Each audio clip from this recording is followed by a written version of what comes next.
Hey, my reactor. So, I'm here again with chapter 7, Kindred, the fight. Isaac and Alex had 4 days of freedom together.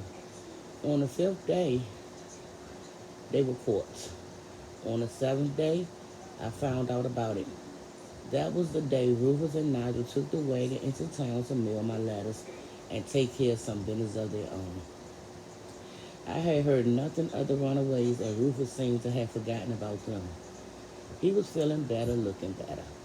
That seemed to be enough for him. He came to me just before he left and said, "Let me have some of your aspirin. I might need them the way Nigel drives." Nigel heard and called out, "Mr. Roof, you can drive. I'll just sit back and relax while you show me how to go smooth over a bumpy road." Rufus threw a clod of dirt at him and he caught it, laughing and drew. Rufus threw a clod of dirt at him and he caught it, laughing and threw it back, just missing Rufus. "See there," Rufus told me. "Here I am, all crippled up, and he's taking advantage." I laughed and got the aspirin. Rufus never took anything from my bag without asking, though he could have easily done so. "You sure you feel well enough to go to town?" I asked as I gave it to him. "No," he said, "but I'm going." I didn't find out until later that a visitor had brought him word of Alice and Isaac captured. He was going to get Alice. And I went to the library, and I went to the laundry yard to help a young slave named Tess to beat and boil the dirt out of a lot of heavy, smelly clothes. She had been sick, and I had promised her I would help. My work was still pretty much whatever I wanted it to be. I felt a little guilty about that. No other slave, house, or field had that much freedom. I worked where I pleased or where I saw that others needed help. Sarah sent me to do one job or another sometimes, but I didn't mind that. In Margaret's absence, Sarah ran the house and the house servants. She spread the word fairly and managed the house as efficiently as Margaret had, but without much of the tension and strife Margaret generated. She was resented, of course, by slaves who made every effort to avoid jobs they didn't like, but she was also obeyed. "Lazy niggers," she would mutter when she had to get after someone. I stared at her in surprise when I first heard her say it. "Why should they work hard?" I asked. What is going to get them? "I'll get them the cowhide if they don't," she snapped. "I ain't going to take the blame for what they don't do, are you?" "Well, no, but I work, you work. Don't need somebody behind us all the time to make us work. When the time comes for me to stop working and get out of here, I'll do it." She jumped, looked around quickly. "You got no sense sometimes. Just talk all over your mouth. We're alone. Might not be alone as we look. People listen around here, and they talk too." I said nothing. "You do what you want to do,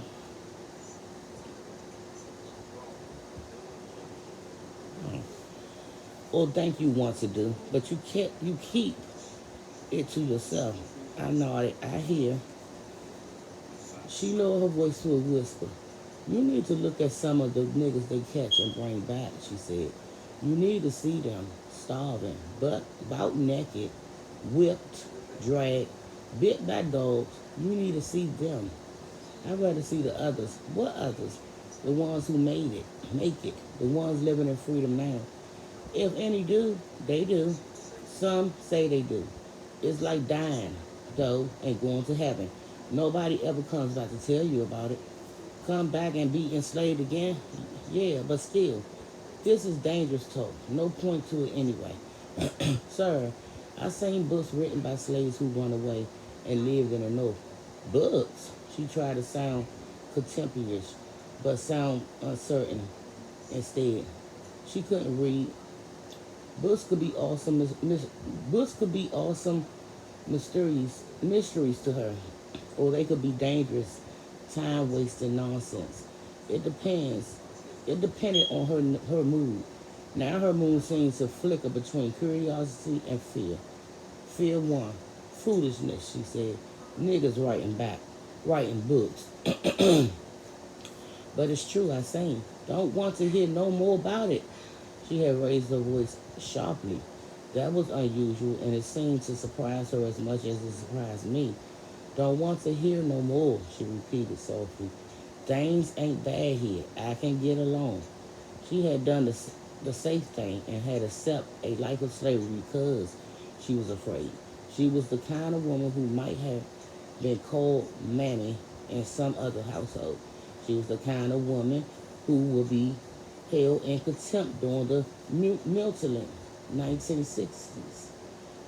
The house nigger, the handkerchief head, the female Uncle Tom, the frightening, the frightening, powerless woman who had already lost all she could stand to lose and who knew as little about the freedom of the North as she knew about the hereafter. I looked down on her myself for a while. Moral superiority, moral superiority, moral whatever. Here was someone even less courageous than I was that comforted me somehow, or it did until Rufus and Nigel drove into town and came back with what was left of Alice. It was late when they got home, almost dark. Rufus ran in the house, shouting for me before I realized he was back.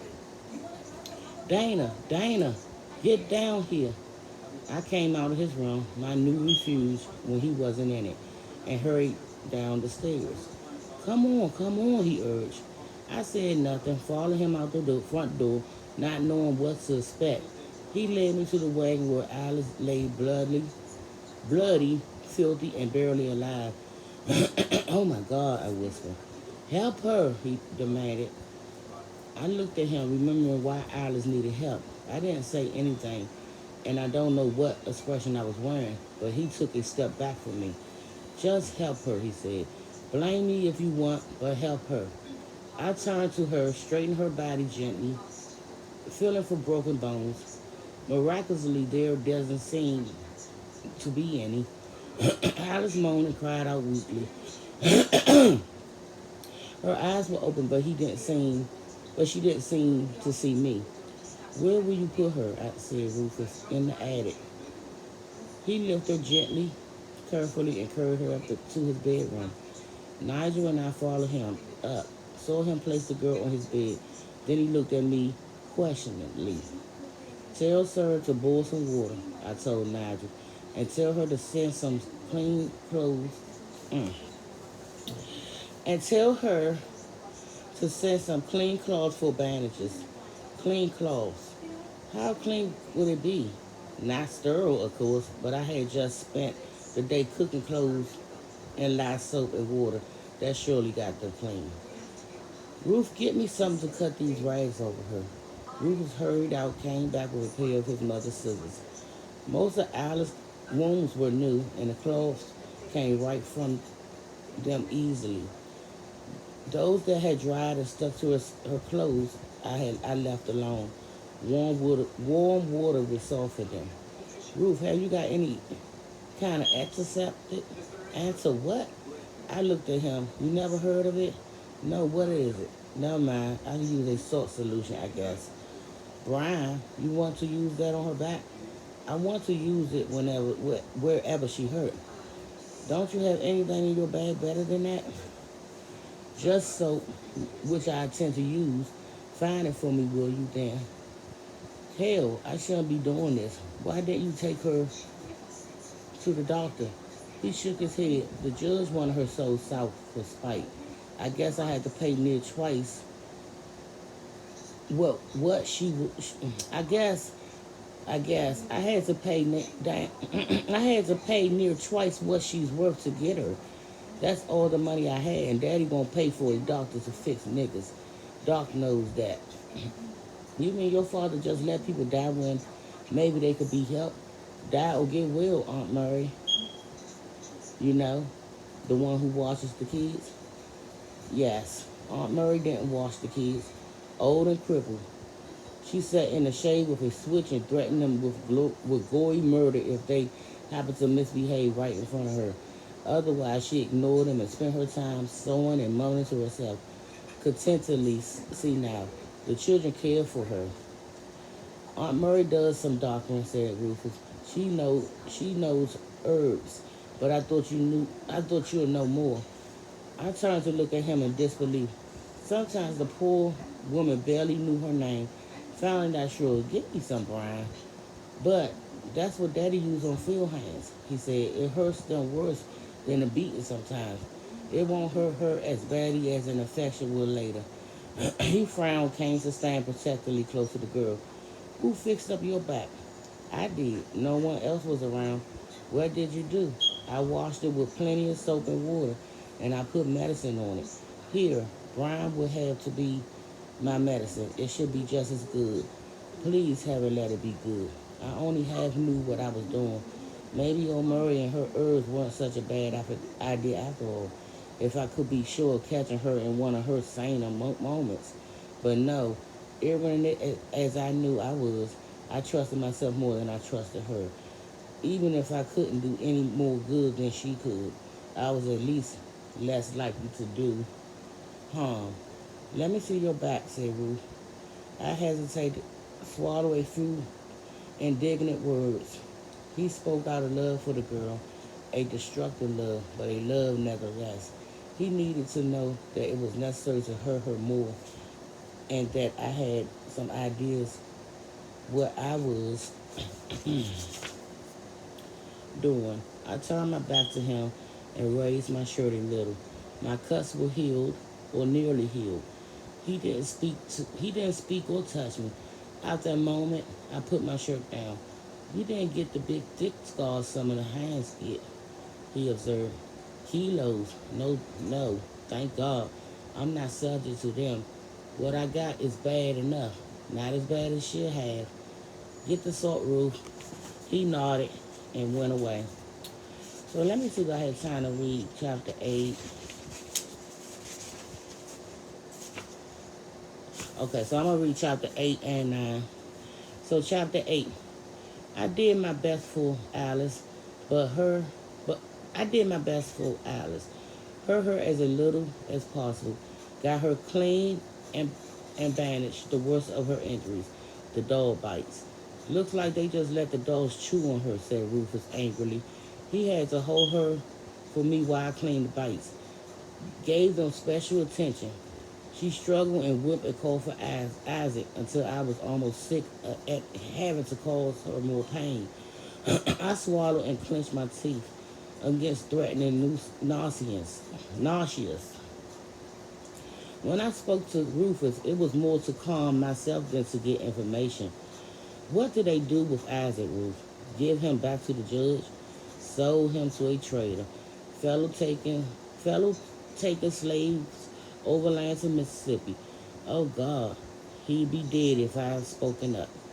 I shook my head, located another bite. I wanted Kevin. I wanted desperately to go home and be out of this. Did you mail my letters, Ruth? Yeah. Good. Now, if only Kevin would come quickly. I finished with Alice and gave her not aspirin, but sleeping pills. She needed rest after days of running, after the dogs and the whippings, after Isaac. Rufus left her in his bed. He simply climbed inside beside her. Ruth, for God's sakes. He looked at me and then at her. Don't talk foolish. I'm not going to put her on the floor, and I'm sure not going to bother her while she's hurt like this. Good, I said, relieving him. Don't even touch her if you can't help it. All right. I cleaned up the mess I had made and left them. Finally, I made my way to my pallet in the attic and lay down wearily. But tired as I was, I couldn't sleep. I thought of Alice and then of Rufus, and I realized that Rufus had done exactly what I had said he would do. Gotten possession of the woman without having to bother with her husband. Now, somehow, Alice will have to accept not only the loss of her husband, but her own enslavement. Rufus has caused her trouble, and now he has been rewarded for it. It made no sense. No matter how kindly he treated her now that he had destroyed her, it made no sense.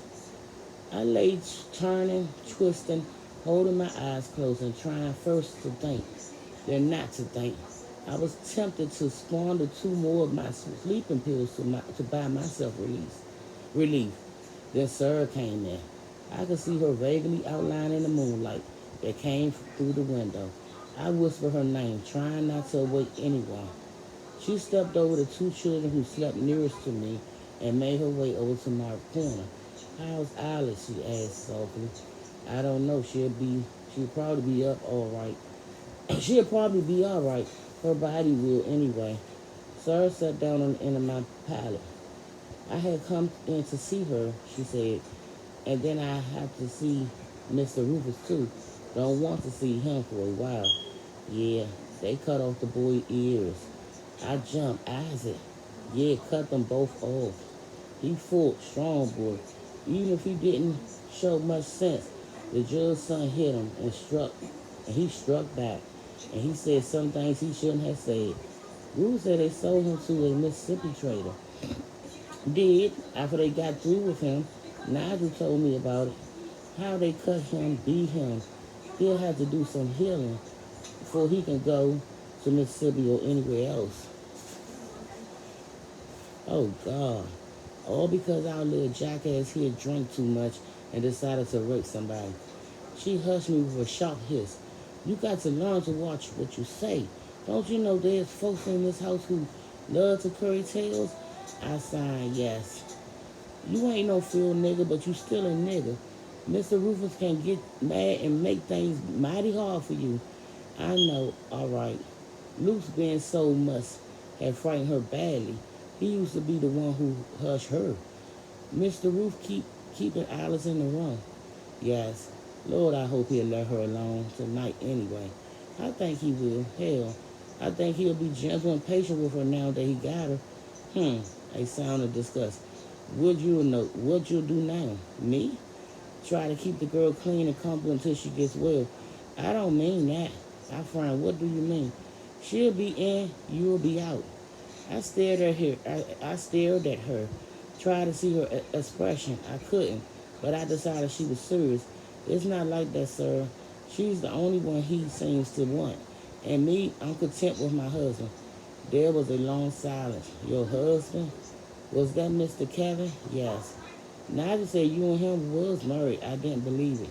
We kept quiet about it because it's not legal here. Legal? Another sound of disgust. I guess what Mr. Ruth done to that girl is legal.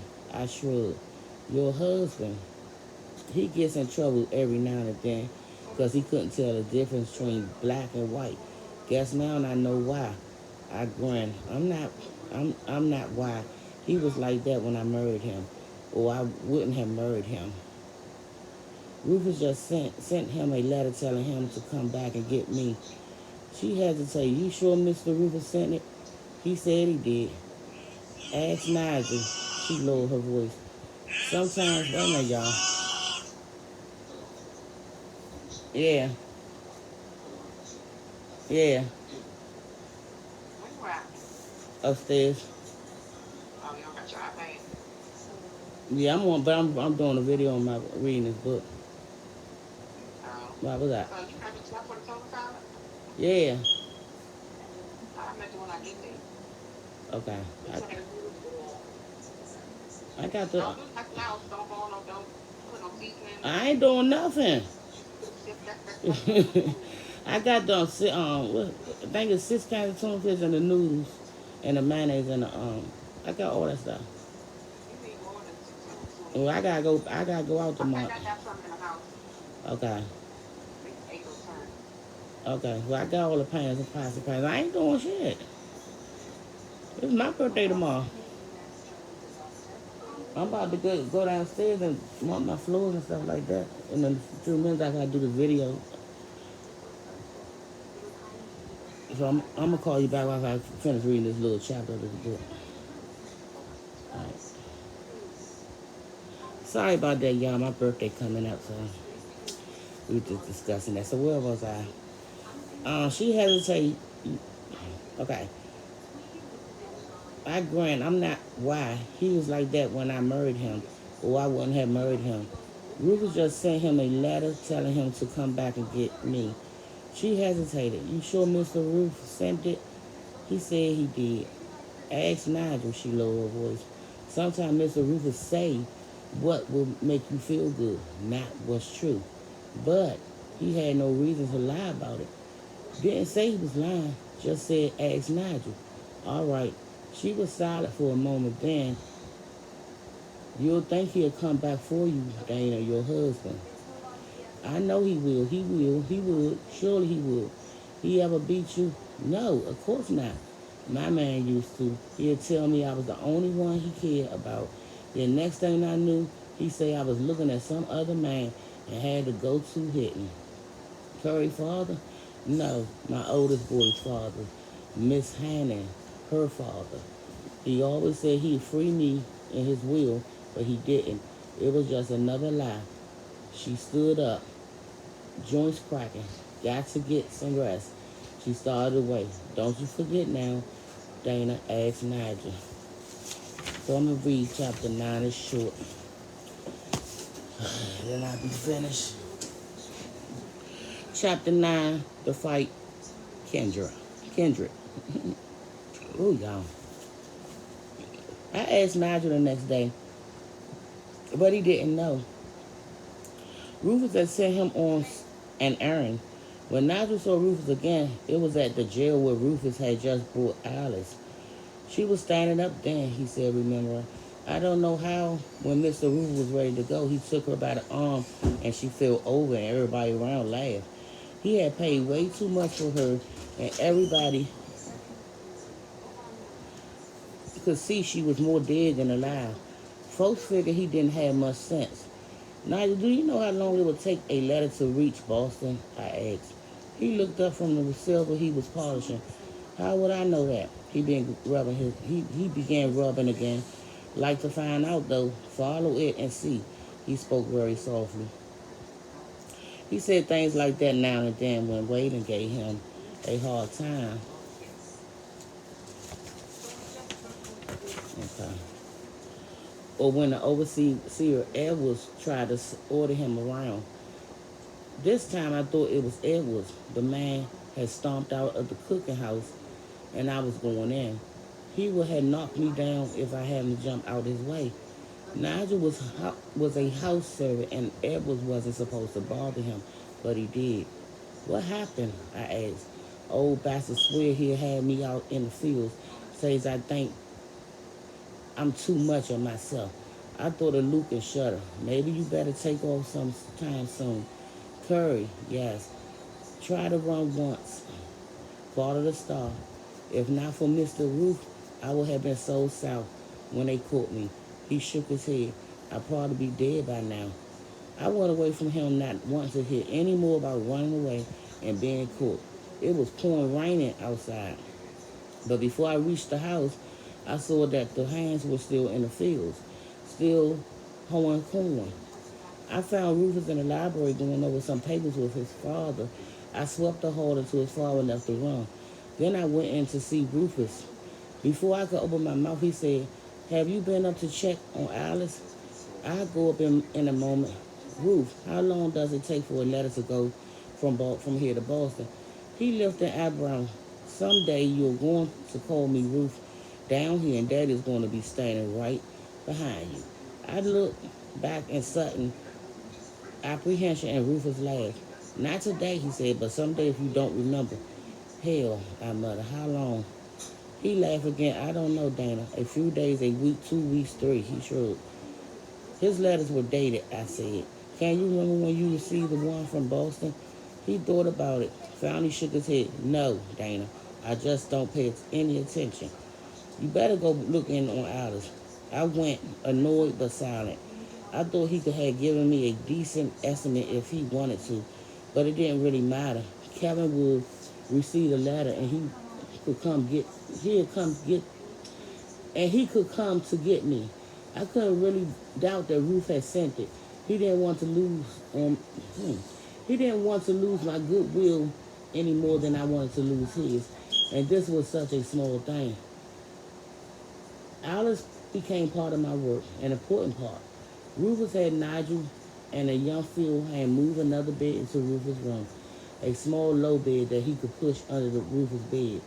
We had to move Alice from Rufus' bed for his comfort as well as hers, because for a while Alice was a very young child again, in, incontinent, barely aware of us unless we hurt her or fed her, and she did have to be fed, spoonful by spoonful. Waylon came in to look at her once while I was feeding her. Damn, he said, Rufus. Kindest thing you could do for her would be to shoot her. I think the look Rufus gave him scared him a little. He went away without saying anything else. I changed Alice's bandages, also always checking for signs of infection, always hoping not to find any. I wondered what the incubation period was for the tedious or for rabies. Then I tried to make myself stop wondering. The girl's body seemed to be healing slowly but cleanly. I felt so superstitious about even thinking about disease that would surely kill her. Besides, I had enough real worries just keeping her clean and helping her grow up all over again. She called me Mama for a while. Mama, it hurts. She knew Rufus, though. Mr. Rufus, her friend, he said she crawled into his bed at night. In one way, that was all right. She was using a pot again. But in another, don't look at me like that, said Rufus when he told me. I wouldn't bother her. It would be like hurting a baby. Later, it would be like hurting a woman. I suspect that wouldn't bother him at all. As Alice progressed, she became a little more reserved with him. He was still her friend, but she slept in her trundle bed all night, and I ceased to be Mama. One morning when I brought her breakfast, she looked at me and said, "Who are you?" "I'm Dana," I said. "Remember, I always answer her questions." "No." "How do you feel?" "Kind of stiff and sore." She put a hand down to her thigh where a dog had literally torn away a mouthful. My leg hurt. I looked at the wound. She would have a big, ugly scar there for the rest of her life, but the wound still seemed to be healing all right. No unusual darkness or swelling. It was as though she had just noticed this specific pain in the same way she had just noticed me. "Where is this?" she asked. The way she was just really noticing a lot of things. "This is the Wayland's house," I said. "Mr. Rufus' room." "Oh," she seemed to relax, content, no longer curious. I didn't push her. I had already decided I wouldn't. I thought she would return to reality when she was strong enough to face it.